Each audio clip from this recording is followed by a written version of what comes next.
আসসালামু আলাইকুম রহমতুল্লাহি আবরকাতুহু। সম্মানিত দর্শক, সেনাপ্রধান জেনারেল ওয়াকারুজ্জামানের বক্তব্যটি এখন সামাজিক মাধ্যমের যে ভাইরালের ট্র্যাক রেকর্ড রয়েছে, সেই সকল ট্র্যাক রেকর্ড ইতিমধ্যে ভঙ্গ করে ফেলেছে। তার বক্তব্য ভাইরাল হওয়ার পেছনে অনেকগুলো কারণ রয়েছে। এই সময়টিতে বিডিআরের হত্যাকাণ্ড নিয়ে একটা তদন্ত চলছে এবং তদন্ত কমিটির যিনি প্রধান আহ, জনাব ফজলুর রহমান, তার ভারত বিরোধিতা এবং তিনি বলা হয়ে থাকে যে ইসলামী মাইন্ডেড একজন জাদ্রেল জেনারেল। জামাতের সঙ্গে তার সম্পর্ক আছে কিনা জানি না, তবে ইসলাম নিয়ে তার যথেষ্ট পড়াশোনা আছে। কেউ কেউ বলেন তিনি মাদ্রাসায় পড়াশোনা করেছেন, কিন্তু আপাদমস্তক একজন দক্ষ, জেদি, অভিজ্ঞ এবং সফল একজন জেনারেল। তো তিনি খুব দৃঢ়তার সাথে এই বিডিআর হত্যাকাণ্ড নিয়ে তিনি যে তদন্ত করছেন এবং সেই তদন্ত কর্মকাণ্ড চালাতে গিয়ে তিনি পদে পদে বাধা এবং বিপত্তির সম্মুখীন হচ্ছেন। এগুলো নিয়ে নানা কানাঘুষা শোনা যাচ্ছে, যদিও তিনি সংবাদ সম্মেলন করে দৃঢ়তার সাথে বলার চেষ্টা করছেন যে তিনি যথানিয়মে কাজ করছেন এবং যথাসময়ে এই তদন্ত প্রতিবেদন তিনি জমা দেবেন। এখন এই যে তদন্ত কর্ম চলাকালীন সময়টিতে ফেব্রুয়ারি মাসের 25 তারিখে যখন এই বিডিআর পিলখানা হত্যাকাণ্ডের যে দিবসটি, এটি নানাভাবে উদযাপিত হয়েছে ঢাকা শহরে। তো সেনাবাহিনীর প্রাক্তন যারা কর্মকর্তা, তাদের একটা সমিতি রয়েছে, ক্লাব রয়েছে রাওয়া, সেখানে একটি অনুষ্ঠান হচ্ছিল এবং সেই অনুষ্ঠানে গিয়ে জেনারেল ওয়াকারুজ্জামান যে বক্তব্য দেন, সেই বক্তব্যে অনেকগুলো বিষয় চলে এসেছে।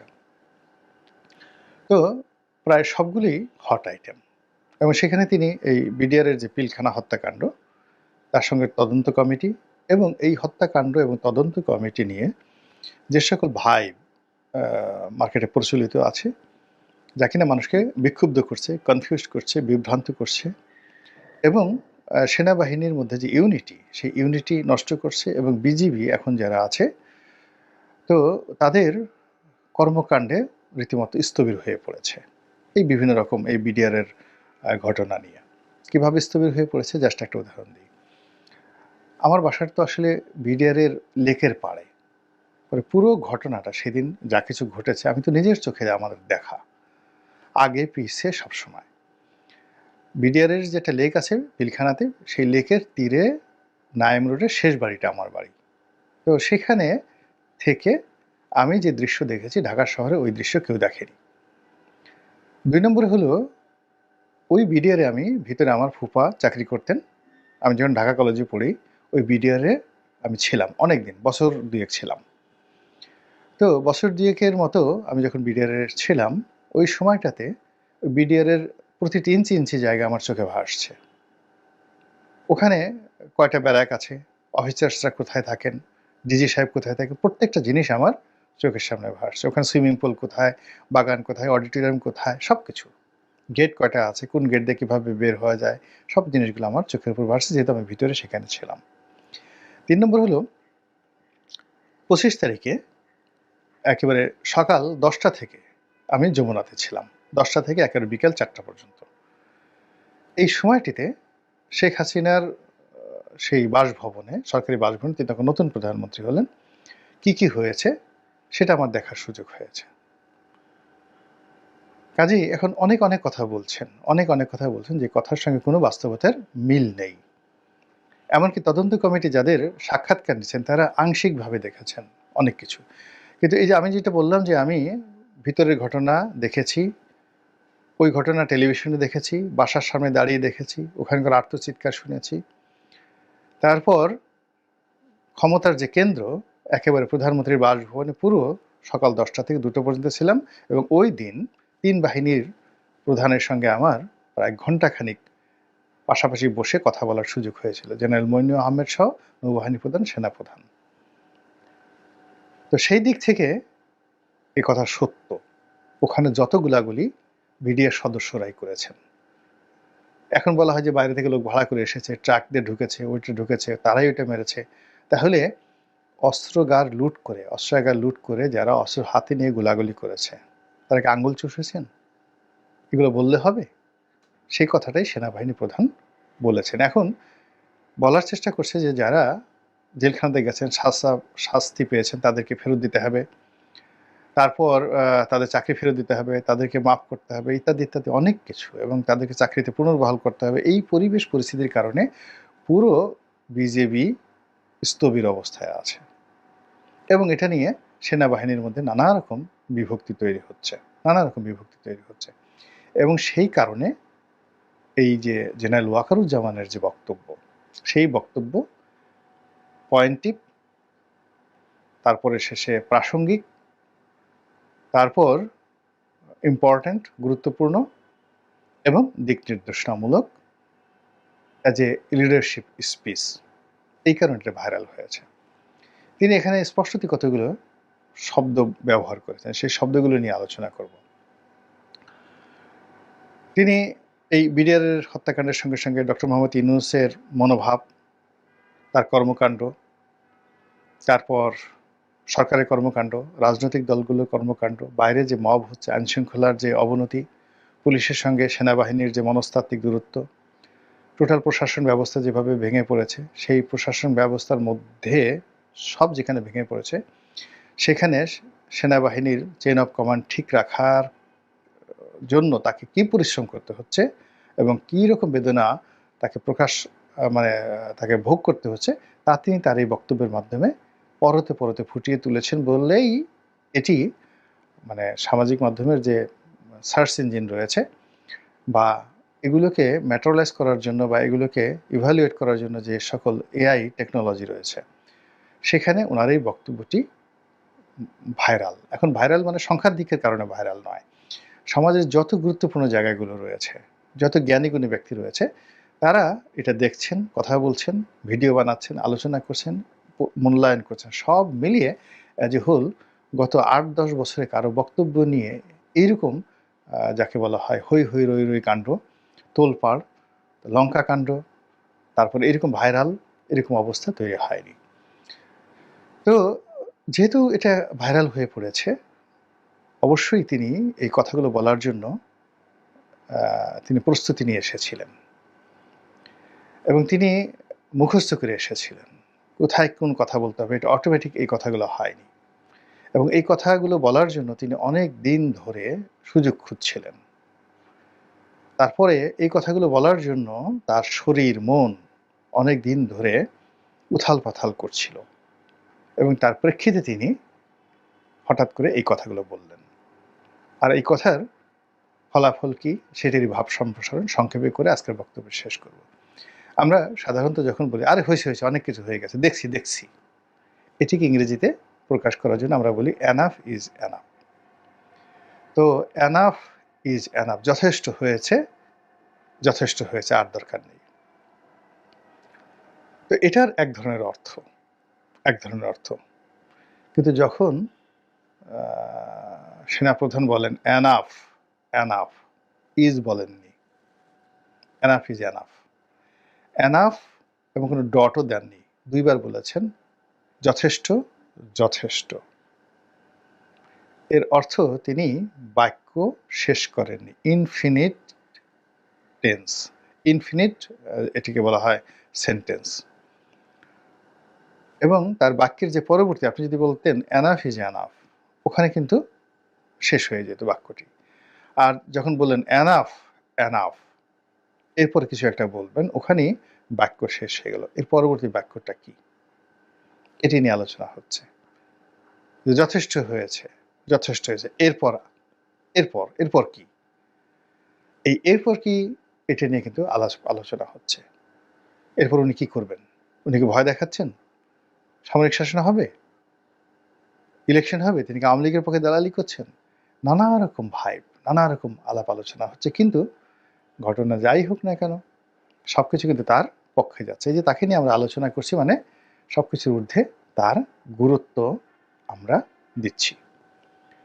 এরপর তিনি যেটি বলেছেন বিডিআরের পিলখানা হত্যাকাণ্ড সম্পর্কে, যেখানে ওই তদন্ত কমিশনের chairman major general Fazlur Rahman সাহেব ছিলেন, তিনি বলেছেন, আমি যে বিষয়টি বলছি এখানে কোনো বাট নেই, অর্থাৎ কিন্তু নেই এবং যদি নেই, অর্থাৎ যদি এবং কিন্তু নেই। সেটি হলো এই হত্যাকাণ্ড যারা ঘটিয়েছে তারা তৎকালীন বিডিআরের সদস্য। এখানে কোনো যদিও নেই, কিন্তুও নেই। ইফ এবং যাকে বলা হয় তো এই যে বাট, এই দুটো শব্দ এখানে নেই। পারফেক্ট, একদম প্রেজেন্ট পারফেক্ট টেন্স এরাই করেছে। এই কথা উনি বলেছেন। সেকেন্ড থিং হলো এরপর আর আগানোর দরকার নেই। অর্থাৎ এই যে তারা হত্যাকাণ্ড ঘটিয়েছে, তারপর তাদের বিচার হয়েছে, তারা সাজাপ্রাপ্ত হয়েছে, দ্যাটস অল। এই জায়গাতে ডট বসিয়ে দেন, ফুল স্টপ বসিয়ে দেন, দাড়ি দিয়ে দেন। এর সামনে আর এই বাক্য এগোবে না। এরপর থেকে নতুন ইতিহাস, নতুন ঘটনা তৈরি হবে। তো এইরকম যে পয়েন্টিভ কথা, এই কথাগুলো ইতিপূর্বে আমাদের বাংলাদেশে কোনো রাজনৈতিক ব্যক্তি, কোনো সেনাপ্রধান, কোনো জেনারেল কেউ বলতে পারেননি। কোনো অরাটার, কোনো বুদ্ধিজীবী বলতে পারেননি। তার এই যে খুব অল্প সময় যে এখানে কোনো যদি নেই, কিন্তু নেই, জাস্ট ফুল স্টপ, এখানে একটা ফুল স্টপ বসিয়ে দেন। এই কথার যে গুরুত্ব এবং এই কথার যে ওজন এবং এই কথার যে রিদম এবং এই কথার যে লাউডনেস, আপনি তার পক্ষে বলেন, বিপক্ষে বলেন, সব কিছু স্পষ্ট। এখানে তার কথা মানতে হবে অথবা তার সঙ্গে আপনাকে ফাইট করতে হবে, তার বিরোধিতা করতে হবে অথবা তার বন্ধু হতে হবে। তিনি যেভাবে এখানে মেসেজ দিয়েছেন এর মাঝামাঝি আর কোনো কিছু নেই। আর এই কথাটা তার একক কথা নয়, এটি তার অফিসের কথা, এটি তার বাহিনীর কথা, এটি তার অ্যাসোসিয়েশনের কথা। এবং এই কথা তিনি বলেছেন আবার কোথায় এসে? রাওয়াতে এসে, মানে অবসরপ্রাপ্ত যারা সামরিক কর্মকর্তা তাদের অ্যাসোসিয়েশনে। ইট মিনস অবসরপ্রাপ্ত সামরিক কর্মকর্তারাও তাকে দিয়ে এই কথাটা বলিয়েছেন বা তার এই কথার প্রতি তারা সমর্থন জানিয়েছেন। এবং ওখানে রাওয়ার প্রেসিডেন্ট ছিলেন কর্নেল হক। কাজেই যে রাজনীতির যে হিসাব নিকাশ বা এই মুহূর্তে যা কিছু চলছে পানি ঘোলা করার জন্য, অনেক নিয়োগ, অনেক বদলি, অনেক কমিশন, অনেক অ্যামেন্ডমেন্ট, এটা ছুঁড়ে ফেলে দেবো, ওটা নেব, এটা করবো, ওটা করবো, সব মিলিয়ে পানি ঘোলা করার জন্য যা কিছু করা হচ্ছে সেইগুলোর মধ্যে বিডিআরের যে ঘটনা, পিলখানার যে ঘটনা, সেই ঘটনাটাকে প্রিয়াম্বল করে জনাব ওয়াকারুজ্জামান এখানে যদি কিন্তু বন্ধ করতে বললেন এবং এনাফ এনাফ বলে তিনি পরবর্তী বাক্য উজ্জ্ব রাখলেন। আর যতটুক করেছেন, যে যেখানে যতটুক করেছেন ওই জায়গাতে স্টপ করতে বললেন। জাস্ট ইটস এ কমান্ড, এটা নির্দেশনা, এটা হুকুম, এটা অর্ডার, ওখানে ফুল স্টপ দিয়ে দেন। তারপর তিনি বলছেন যে আমি সতর্ক করলাম। পরে আবার বলতে পারবেন না যে আমাকে সতর্ক করা হয়নি বা আমাদেরকে বলেননি এই কথা। ইট মিনস তিনি এই কথা কাদেরকে বলেছেন? জনগণকে বলেছেন? নো, তিনি জনগণকে বলেননি। এই কথাগুলো বলেছেন তার সাবেক এবং বর্তমান সহকর্মীদেরকে, অর্থাৎ সেনা কর্মকর্তাদেরকে, যে এই যে বাংলাদেশে যা কিছু হচ্ছে এই বিষয়গুলো নিয়ে আমি আপনাদেরকে সতর্ক করছি। আমজনতার জন্য এটা কথা না, এই কথাটা কেবলই মাত্র মিলিটারি পার্সোনালের মতো। কেননা তিনি যদি এটা কঠোর সিদ্ধান্ত নেন, সেই কঠোর সিদ্ধান্ত নেয়ার ক্ষেত্রে তাকে যারা সবচেয়ে বেশি সহযোগিতা করবেন, সাহায্য করবেন, তারা হলো তার সাবেক এবং বর্তমান সহকর্মীরা। আর তাকে সবচেয়ে বিপদগ্রস্ত করতে পারেন, ক্ষমতাচ্যুত করতে পারেন তার বর্তমান এবং সাবেক সহকর্মীরা। তো কাজেই তাদের সঙ্গে যেন তার কোনো ভুল বোঝাবুঝি না হয়, এজন্য তিনি কথার টোন অনেকটা ফ্রেন্ডলি স্টেজে, এখানে ৪-৫টা জায়গায় তিনি কথা বলেছেন। কখনো কমান্ডিং ভয়েসে, কখনো ফ্রেন্ডলি, কখনো আশা দেখিয়েছেন, আবার কখনো নেতার মতো তিনি কথা বলেছেন, যে সে লিডারের মতো কথা বলেছেন, আবার কখনো যাকে বলা হয় আরও অনেক কিছু, সেই অভিব্যক্তি নিয়ে তিনি কথাগুলো বলেছেন। তো সেই কথা বলতে গিয়ে তিনি বলেছেন যে আপনারা সতর্ক হন, বি কেয়ারফুল। আর আমি যদি এই কথাগুলো আপনাকে না বলি, সতর্ক না করতাম, একদিন আপনারা বলবেন যে আপনারা সতর্ক করেননি। আপনি আমাদেরকে কোনো কিছু না বলে, সতর্ক না করে হঠাৎ করে এত বড় একটা সিদ্ধান্ত নিলেন কি করে? ওই জায়গাটি তিনি বন্ধ করে দিলেন। তারপর সিভিল সোসাইটিতে তাকে নিয়ে যে আলাপ আলোচনা হচ্ছে সেটা হলো তিনি ডক্টর মোহাম্মদ ইউনূস সাহেবের সঙ্গে যে দেখা সাক্ষাৎ করেছেন, তিনি সেখানে বলেছেন যে ডক্টর ইউনূসের সঙ্গে আমার কথা হয়েছে। লোকজনের বক্তব্য হলো তিনি তো আন্ডার ডক্টর মোহাম্মদ ইউনূস, তিনি তো প্রতিরক্ষা মন্ত্রণালয়ের দায়িত্বে নিযুক্ত উপদেষ্টা, মানে প্রধানমন্ত্রীর দায়িত্ব প্রাপ্ত ব্যক্তি। আর ব্যক্তিত্ব দিক থেকে, বয়সের দিক থেকে তিনি সাবেক প্রধানমন্ত্রী শেখ হাসিনার চাইতেও অনেক সিনিয়র এবং আন্তর্জাতিকভাবে ফেমাস।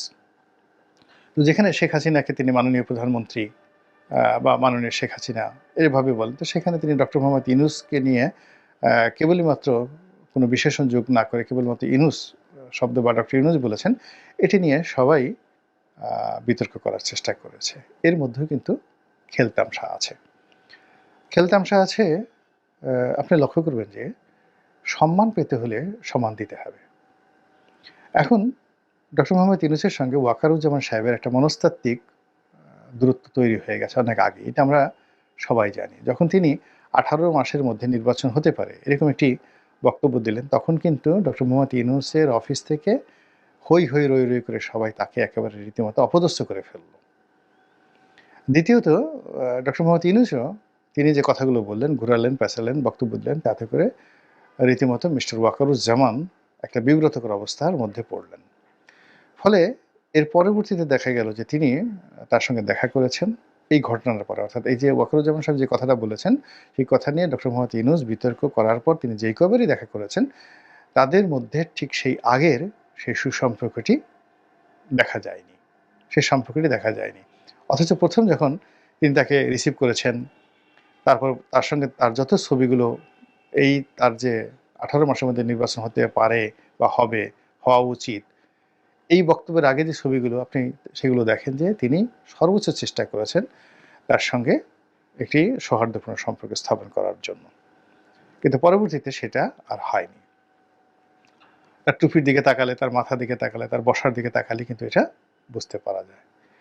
তো যাই হোক, এটা কেন হলো? এর কারণ হলো ডক্টর মোহাম্মদ ইউনূসও কিন্তু যে রাষ্ট্রীয় প্রোটোকল, সেই প্রোটোকলে রাষ্ট্রপতি তার কাছে যে সম্মান পাবে সে সম্মানটা তিনি দেননি, এবং যতটা সম্ভব তার অফিস থেকে রাষ্ট্রপতিকে অর্থাৎ বঙ্গভবনকে যতটা অসম্মান করা যায় ততটা করা হয়েছে। নর্মাল প্রোটোকল হলো যখন রাষ্ট্রপতি মানে প্রধান উপদেষ্টা বা প্রধানমন্ত্রী দেশের বাইরে যাবেন, তিনি এসে কি করলেন, কার সাথে বৈঠক করলেন, সব কিছু করলেন, এটা রাষ্ট্রপতির সঙ্গে দেখা করে তিনি সব কিছু বর্ণনা করবেন।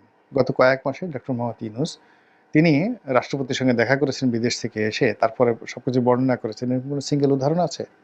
তো তিনি যদি তার ঊর্ধ্বতনকে সম্মান করতে না পারেন, যার কাছে তিনি শপথ নিয়েছেন এবং যিনি তাকে পদচ্যুত করার ক্ষমতা রাখেন, সেনাপ্রধানকে তিনি পদচ্যুত করতে পারবেন না, রাষ্ট্রপতি লাগবে, ডক্টর মোহাম্মদ ইউনূস পারবে না। কিন্তু ডক্টর মোহাম্মদ ইউনূসকে রাষ্ট্রপতি পদচ্যুত করতে পারেন, এবং এখানে সেনাপ্রধান এবং রাষ্ট্রপতি যদি এক হয়ে যায় এটা ওয়ান্টুর বিষয়। তো সেই রাষ্ট্রপতিকে যদি তিনি স্বাভাবিক ভদ্রতাটুকু বা তিনি যেটা প্রাপ্য রাষ্ট্রীয় প্রোটোকলে, যতক্ষণ তিনি ওই চেয়ারে আছেন, আপনি যতই নিন্দা করেন না কেন, শেখ হাসিনা তো তাকে দুই চোখে দেখতে পারতেন না। মানে শেখ হাসিনার সঙ্গে তার রীতিমতো জনাব শাহাবুদ্দিন চুপ্পুর দাকুমরা সম্পর্ক হয়ে গেছিল, তিনি দুই চোখে দেখতে পারতেন না।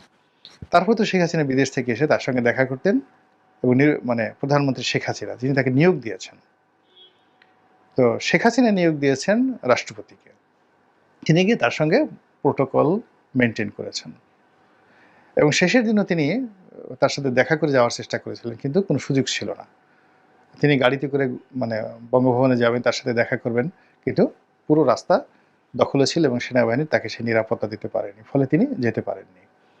আর যখন তিনি সেই হেলিকপ্টারে উঠলেন, তখন আবার সেই হেলিকপ্টারে করে যাওয়ার মতো তার সময় ছিল না। কিন্তু যদি তার সময় থাকতো, শেখ হাসিনা কিন্তু এই কার্টিসিটা দেখিয়ে যেতেন, এবং সেই কার্টিসিটা ডক্টর মোহাম্মদ ইউনূস দেখাননি।